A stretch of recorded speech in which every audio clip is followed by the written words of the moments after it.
नमस्कार छात्रों।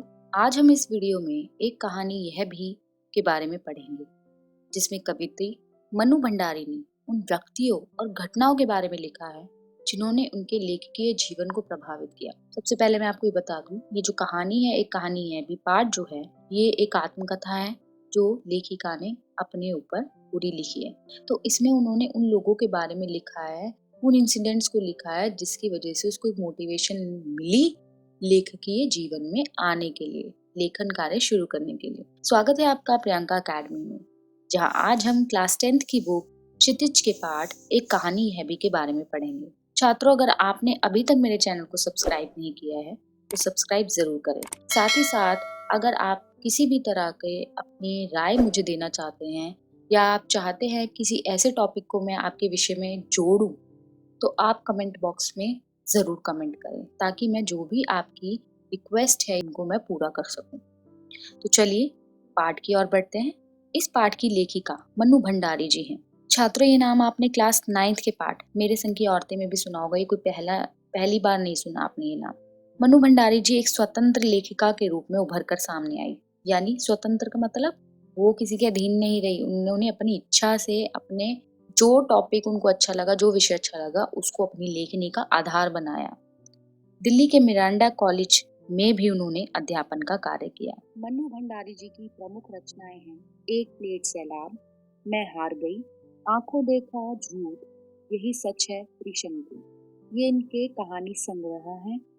आपका बंटी और महाभोज ये दोनों इनके प्रसिद्ध उपन्यास हैं। इन्होंने फिल्म और टेलीविजन के धारावाहिकों के लिए भी अपनी बहुत सी पटकथाएं भी लिखी हैं, जिनमें से रजनी, स्वामी, निर्मला, दर्पण प्रमुख हैं। मन्नू भंडारी ने नई कहानी आंदोलन में सक्रिय भूमिका निभाई, यानी एक्टिव वो रही है हमेशा। नई कहानी में वो एक्टिव रही हैं कि किन किन चीजों की जरूरत है। उनकी रचनाओं में सामाजिक जीवन का, सोशल लाइफ है उसका जो यथार्थ चिंतन है, उनकी रचनाओं में भरपूर देखने को मिलता है। उन्होंने स्त्री मन से जुड़ी अभिभूतियों की अभिव्यक्ति, पारिवारिक जीवन, यानी जो एक औरत की जिंदगी है, किन किन चीजों को फेस करके, फैमिली में रहकर, फैमिली के बाहर रहकर, अपनी पर्सनल प्रोफेशनल लाइफ, इन सभी चीजों को उन्होंने बड़ी ही आत्मीयता के साथ, यानी उन चीजों को उन्होंने खुद भी भुगता है, उन्होंने अपनी रचनाओं में उनको अभिव्यक्त किया है। तो हमारा जो ये पाठ है, एक कहानी है भी, ये लेखिका मनु भंडारी जी के ऊपर ही है। मनु भंडारी द्वारा लिखा गया ये एक आत्मकथन है। इसमें लेखिका ने उन व्यक्ति और घटनाओं के बारे में लिखा है जिन्होंने उनके लेखकीय जीवन को प्रभावित किया। इस पाठ में लेखिका के किशोर जीवन, यानी जब वो यंग है, जब वो 18 साल की है, तो जीवन की घटनाओं के साथ उसके पिताजी और उसके कॉलेज की प्राध्यापिका यानी प्रिंसिपल शीला अग्रवाल का नाम विशेष रूप से सामने आया। यानी उसके लेखकीय जीवन को सबसे ज्यादा जो मोटिवेशन मिली है वो एक उसके फादर से मिली है और एक उसकी कॉलेज की प्रिंसिपल शीला अग्रवाल से मिली है। ये दो महत्वपूर्ण लोग हैं।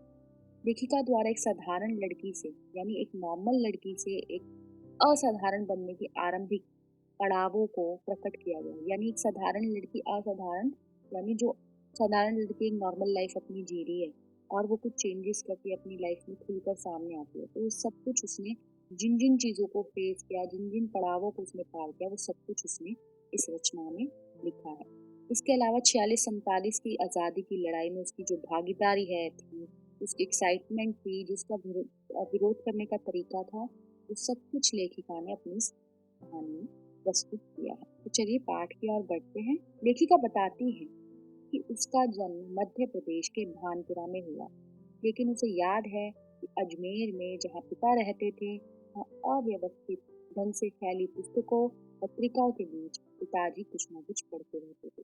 यानी जो उसके पिता थे वो अजमेर में रहते थे और अव्यवस्थित ढंग से, यानी जो लेखिका थी जन्म तो उसका राजस्थान में हुआ, लेकिन उसके बाद अजमेर में जब वो रह रहे थे राजस्थान में, तो अजमेर में उनके पिता का एक कमरा था जो अव्यवस्थित, यानी जो बुक्स वगैरह थी, न्यूज़पेपर्स थे, वो फैले रहते थे, तरीके से नहीं रखे होते थे और बच्चों को अपनी उन पुस्तकों में से वो डिक्टेशन देते थे।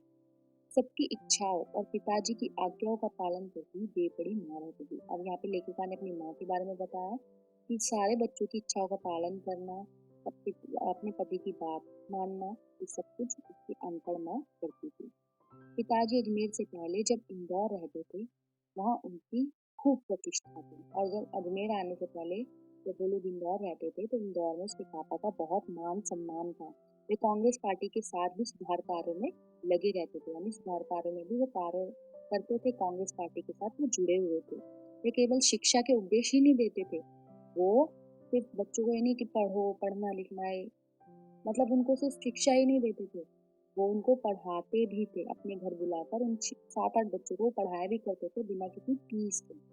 इस तरह उनकी दरिया दिली के खूब चर्चे होते, यानी उनकी जो काइंडनेस है उसके बहुत ज्यादा चर्चे होते थे। और एक और वह बेहद कोमल और संवेदनशील थे, यानी बहुत ही सॉफ्ट, बहुत ही इमोशनल व्यक्ति थे।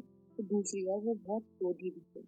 यहाँ देखो उनके पिता के बारे में मैंने आपको बताया कि कैसा उनका स्वभाव था। आर्थिक संकट के कारण पिताजी इंदौर से अजमेर आ गए, और जब फाइनेंशियल प्रॉब्लम आई, जब उनको बिजनेस में किसी ने चीट किया, काम में किसी ने चीट किया, किसी रिश्तेदार या किसी फ्रेंड ने उनको चीट किया, तो उससे वो बहुत आहत हुए, और फाइनेंशियल प्रॉब्लम की वजह से वो इंदौर से अजमेर में आके शिफ्ट हो गए। यहाँ आकर उन्होंने अंग्रेजी हिंदी शब्दकोश जो उनका अधूरा रह गया था, उसको उन्होंने पूरा किया, जिससे उनको यश और प्रतिष्ठा तो बहुत मिली, किंतु अर्थ नहीं मिला। अर्थ नहीं मिला मतलब कि उनको जिस चीज की सबसे ज्यादा वो नीडी थी, जो चीज उन्हें चाहिए थी, वही उनको नहीं मिला। गिरती हुई आर्थिक स्थिति ने उन्हें निचोड़ कर रख दिया था। फाइनेंशियल प्रॉब्लम की वजह से वो बहुत ज्यादा टूट गए थे। फाइनेंशियल प्रॉब्लम की का प्रभाव वो बच्चों पे नहीं पड़ने देना चाहते थे।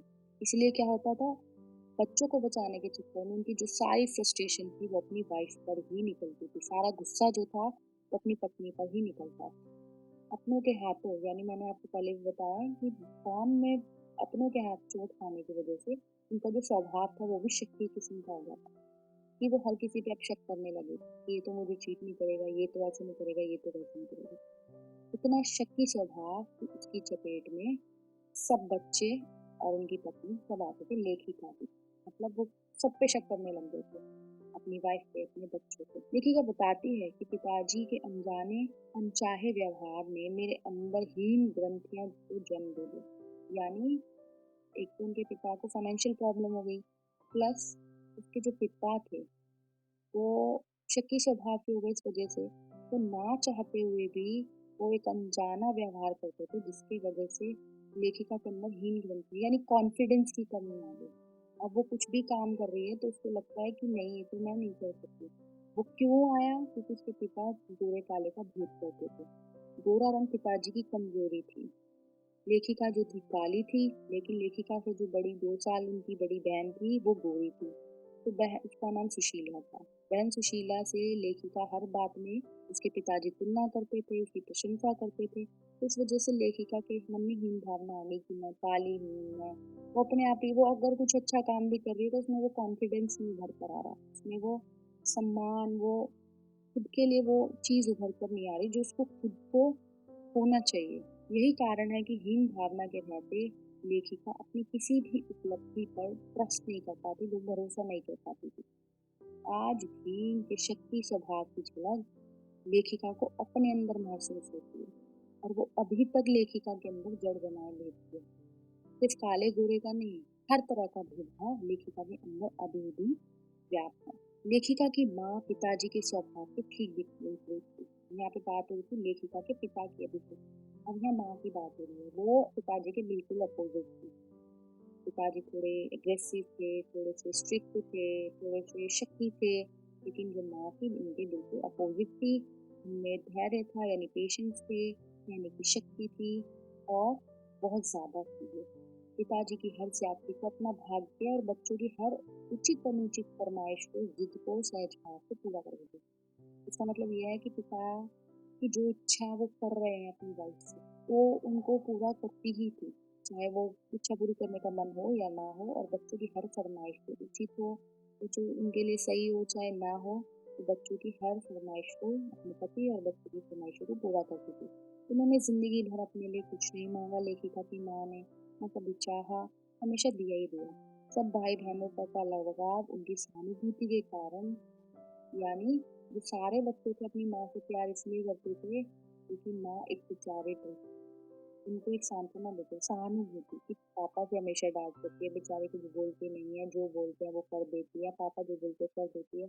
पापा की इतनी डांट भी खाते हैं, तो बच्चों के अंदर जो प्यार था अपनी माँ के लिए, तो प्यार कम, एक सहानुभूति ज्यादा, और इन सब चीज़ों के बावजूद भी लेखिका को उनका व्यक्तित्व, उसकी माँ का व्यक्तित्व जो था, वो उसके लिए आदर्श ना बन सका। क्यों आदर्श ना बन सका? क्योंकि वो ऐसी नहीं बनना चाहती थी, वो खुले विचारों की थी। उसके अंदर हीन भावना ज़रूर उत्पन्न हो गई, लेकिन वो खुले विचारों की एक लड़की थी, तो वो ऐसा जीवन कतई नहीं जीना चाहती थी। अब आगे जो मनु भंडारी जी हैं, वो पड़ोस और परिवार के बारे में बता रही हैं कि उनका जो पड़ोस और परिवार का अनुभव है, वो कैसा रहा। परिवार के बारे में वो अभी तक अपने पिता और माँ के बारे में बता चुके हैं। वो ये भी बताती है कि लेखिका अपने समय को याद करके, अपने ज़माने को याद करती है और कहती है कि जो दीवारें थी वो पड़ोस तक फैली रहती थी, कि वो घर की दीवारें पड़ोस तक फैले रहना, यानी घर का दायरा सिर्फ घर तक सीमित नहीं था, यानी उनको पड़ोस के घर में जाने की भी अनुमति थी। सभी परिवार के हिस्से होते थे और सब एक परिवार की तरह रहते थे। बचपन में खेले जाने वाले खेल की सीमा परिवार की दीवारें थी और सीमा संपूर्ण पड़ोस तक जाती थी। और ये खेले जाने वाले खेल के घर तक सीमित नहीं थे कि हम इस घर में रह रहे हैं तो यहीं तक खेलेंगे, यानी पड़ोस के जितने भी घर थे, जितने भी आसपास घर थे और जो पड़ोस था, वो सारे हमारे ही घर की तरह थे। अपने बचपन के समय के पड़ोस कल्चर को याद कर महानगरों के फ्लैट कल्चर को देख सुकून मिलता है। और जब लेखिका अपने बचपन को याद करती है मनु भंडारी जी, तो उन्हें जो आजकल फ्लैट कल्चर है कि अपने घर तक सीमित रहना, अपने फ्लोर से ऊपर नीचे का पता ही नहीं कौन रह रहा है कौन नहीं रह रहा, उसको वो पुरानी बातें याद करके बहुत अच्छा लगता है। उसकी अपनी कहानियों के वे पात्र हैं जिनके साथ किशोरावस्था की यादें जुड़ी हैं, और लेखिका ने अपने पड़ोस के लोगों को भी अपनी कहानियों का हिस्सा बनाया है। और जैसी उन्होंने भाषा, जैसा उन्होंने अपना उनका तरीका, लहजा था, लेखिका ने जैसे का तैसा ही, यानी वैसा ही बिल्कुल अपनी कहानी में उनको उतारा है। उनमें किसी तरह के कोई चेंजेस या फेरबदल लेखिका ने, मनु भंडारी जी ने बिल्कुल भी नहीं किए। तो ये हुई पड़ोस और परिवार की बात। आगे चलते हैं, लेखिका को अपने वजूद का एहसास कब हुआ कि वो क्या बनना चाहती है, क्या करना चाहती है। लेखिका बताती है कि जब बड़ी बहन की शादी हो गई और दोनों बड़े भाइयों की पढ़ाई के लिए वो बाहर चले गए, तब लेखिका को अपने खुद के वजूद का एहसास हुआ कि मैं क्या हूँ। अभी तक वो अपने भाइयों पे, बहनों पे डिपेंड, वो अभी तक बड़े थे तो उनके ऊपर डिपेंड थी। लेकिन जब वो सब चले गए, बहन शादी करके चली गई और भाई जो थे नौकरियों के लिए, अपनी पढ़ाई के लिए बाहर चले गए, तब उसे महसूस हुआ कि मैं हूँ क्या उनके बिना। पिताजी जो थे वो उसकी योग्यता और क्षमताओं को रसोई तक तो सीमित रखना चाहते थे, मतलब वो चाहते थे कि जो लड़की का दायरा है वो घर तक सीमित है, लेकिन साथ ही साथ वो घर में आए दिन, पहले भी मैंने आपको बताया कि जो उसके पिता थे वो कांग्रेस पार्टी के साथ जुड़े हुए थे, लेकिन दिन जो उनके घर में राजनीतिक पार्टियों के जो जमावड़े होते थे, जो मीटिंग होती थी, जो डिबेट्स होती थी घर बैठकर, किस पॉलिटिकल पार्टी क्या हो रहा है देश में क्या नहीं हो रहा, उसमें वो उसको हिस्सेदारी जरूर दिलाते थे, ताकि वो घर के बाहर ना जाकर घर के दायरे में ही रहकर बाहर की इस चीजों को जान सके, समझ सके। तो लेखिका को एक यहाँ इन गोष्ठियों में, इन डिबेट्स में, इन मीटिंग्स में बैठकर भी अपनी क्षमताओं और योग्यताओं का और अपने वजूद का एहसास हुआ। अब दूसरी यहाँ पे आ गई है शीला अग्रवाल। जो शीला अग्रवाल थी, उसकी कॉलेज की जो प्राध्यापिका थी, जो प्रिंसिपल थी, उसने उसका जो सोचने का नजरिया था वो बाहर बढ़ाया। अभी तक क्या था, जिसके पिताजी थे वो दायरा सीमित कर रहे थे कि आप पॉलिटिकल पार्टी या देश के बारे में अगर कुछ जानो तो घर बैठे बैठे जो भी है आप सीखो, लेकिन अब उन्होंने उसकी जो सीमा है वो बाहर तक फैलाई, वो और बढ़ाया। कॉलेज के फर्स्ट ईयर में प्राध्यापिका शीला अग्रवाल से लेखिका का परिचय हुआ। उन्होंने साहित्य संसार में प्रवेश करने की लेखिका को प्रेरणा दी, और लेखिका एक के बाद एक शरत, प्रेमचंद्र, जैनेन्द्र, अज्ञे, यशपाल, यतिचरण वर्मा के साहित्य को पढ़ती गई। ये हिंदी साहित्य के रचनाकार है जो काफी प्रसिद्ध हैं। यानी इनकी रचनाओं को पढ़ती गई, अब उसको और मोटिवेशन मिल रही है। आप किसी चीज में घुसोगे और आपको इंटरेस्ट आएगा तो ऑब्वियस है, जैसे जैसे आपका इंटरेस्ट है और आपकी इंटरेस्ट की चीजें आपको मिलती रहेगी तो आपको और अच्छा लगेगा। तो लेखिका के साथ भी यही हुआ। तो शीला अग्रवाल से बहस करती हुई उस उम्र में जितना समझ सकती थी, लेखिका ने उतना समझा। देश की स्थितियों को जानने समझने का जो सिलसिला, यानी उस समय तक देश आजाद नहीं हुआ था। जो मनु भंडारी है वो उस समय की साहित्यकार है जब देश आजाद होने के एक पीक पॉइंट पे था। उस समय जो लड़ाई थी, जो एक जज्बा था, वो काफी जोर शोर पर था। तो पिताजी ने चीज तो लेखिका को घर के दायरे से ही शुरू कर दी थी, अब शीला अग्रवाल जी ने उसको और ज्यादा एक्टिव कर दिया। अभी तो वो बातें सुनती थी, अपने उस पर कमेंट देती थी, अपनी बातों पे अपनी राय देती थी, टिप्पणियां देती थी। अब वो एक्टिव हो गई है, वो अब डायरेक्टली इन चीजों में इन्वॉल्व हो रही है। सन 46-47 के दिनों में घर बैठे रहना लेखिका के लिए संभव नहीं था, तो लेखिका ने बाहर जाकर अपनी भागीदारी निभाई। सुबह की जो प्रभात फेरियां हैं वो निकाली, हड़तालें की, जुलूस किए, हर जगह शहर के जहाँ भाषण दे सकती थी भाषण दिया और पूरे दमखम के साथ यानी पूरे जोश के साथ इनसे जुड़ना हर युवा का उन्माद था। हर युवा इन चीजों के साथ जुड़ना चाहता था और लेखिका भी युवा थी और शीला अग्रवाल की जोशीली बातों ने उस लोगों में जो बहने वाले खून था उसको लावे में बदल दिया था। बड़ी ऑब्वियस सी बात है, वो एक यंगस्टर है, वो घर से ही ऐसी बातें सीखती आ रही है, सुनती आ रही है, क्या हो रहा है क्या नहीं हो रहा। और उसके बाद जो शीला अग्रवाल थी उन्होंने उसको और ज्यादा मोटिवेट किया, उनकी बातों ने उसको और भी ज्यादा प्रेरणा प्रदान की। तो लेखिका का जो खून था वो लावे में बदल गया, यानी वो भी अब उसमें भागीदारी लेना चाहती थी। एक और शहर में बवंडर मचा हुआ था, तो दूसरी ओर मेरे घर में यानी लेखिका के घर में अब ऑब्वियस उसके पिता जो थे उसका दायरा जो किचन तक सीमित रखना चाहते थे, घर तक सीमित रखना चाहते थे।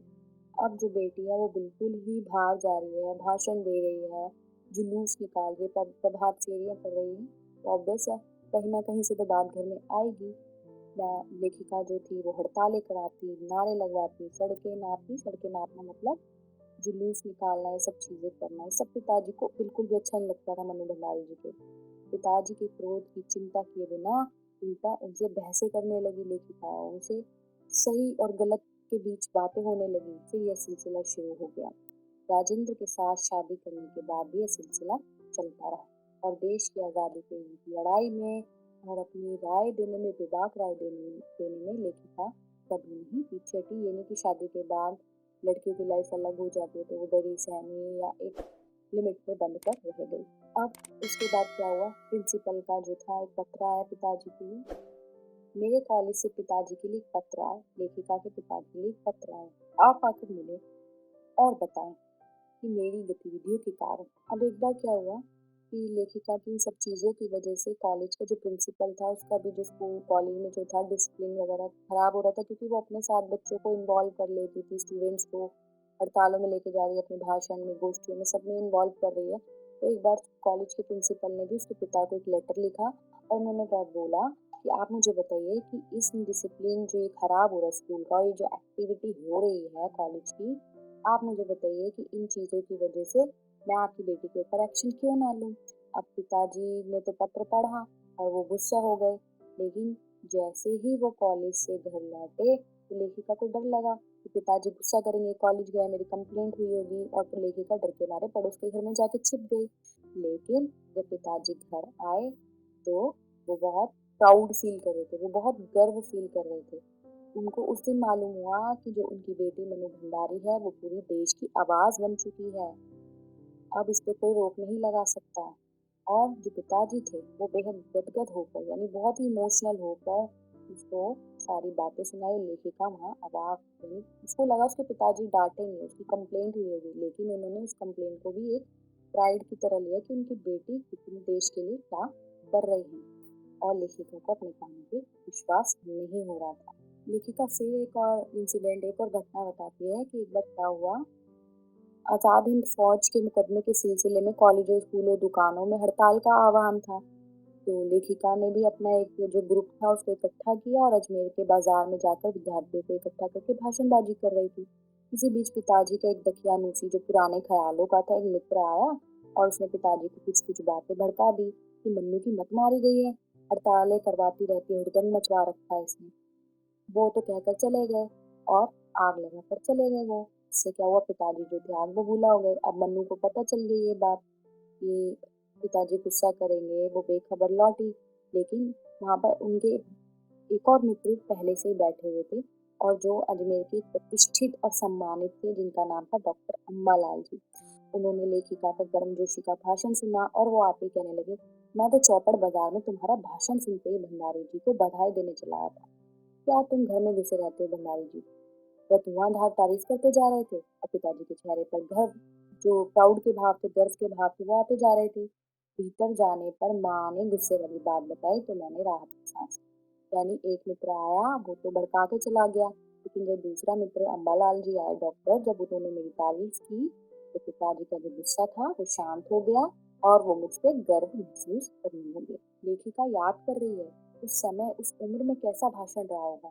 यह तो डॉक्टर साहब का स्नेह था जो प्रशंसा बनकर बह रहा था।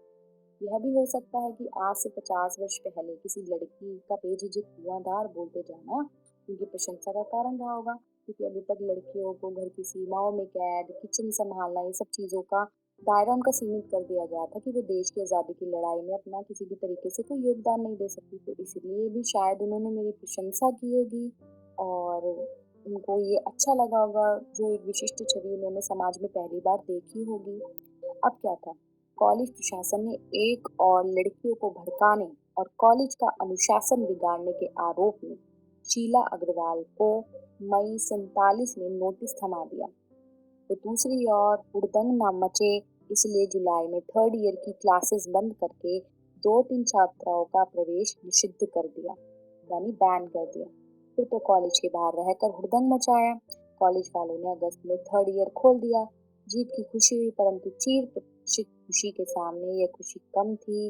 चीर प्रतीक्षित खुशी थी 15 अगस्त 1947 की खुशी, यानी उनको एक दुख भी था कि उनके प्रिंसिपल जिन्होंने उनको इतना मोटिवेट किया देश की आज़ादी की लड़ाई में भाग लेने के लिए, लेकिन उन पे एक कार्रवाई चला दी गई और उनको स्कूल से, उन कॉलेज से रस्टिकेट कर दिया गया, उनको निकाल दिया गया। तो लेखिका को खुशी तो थी, एक ऐसी खुशी थी यानी जो कभी ना खत्म होने वाली खुशी तो थी कि हमारा देश आज आज़ाद हो गया, लेकिन एक दुख भी था कि जिनसे उनको प्रेरणा मिली वही उनकी खुशी में शामिल नहीं। तो छात्रों, आशा है आपको ये पाठ बहुत अच्छे से समझ आया होगा। ये जो पूरा पाठ है ये मनु भंडारी जी की आत्मकथा है, जिसमें उन्होंने अपने बारे में, अपने साहित्य लेखन के बारे में, किन किन लोगों और किन किन घटनाओं से उन्हें प्रेरणा मिली, वो सब कुछ उन्होंने इस कहानी में बताया। तो छात्रों, अगर आपको वीडियो अच्छा लगा हो तो लाइक ज़रूर करें, अपनी राय कमेंट बॉक्स में ज़रूर दें। अगर आप कुछ और एक्सपेक्ट करते हैं या किसी तरह की कोई इम्प्रूवमेंट या कुछ और चाहते हैं, या आप चाहते हैं मैं ग्रामर के टॉपिक्स को, व्याकरण को भी ले इन्वॉल्व करूं,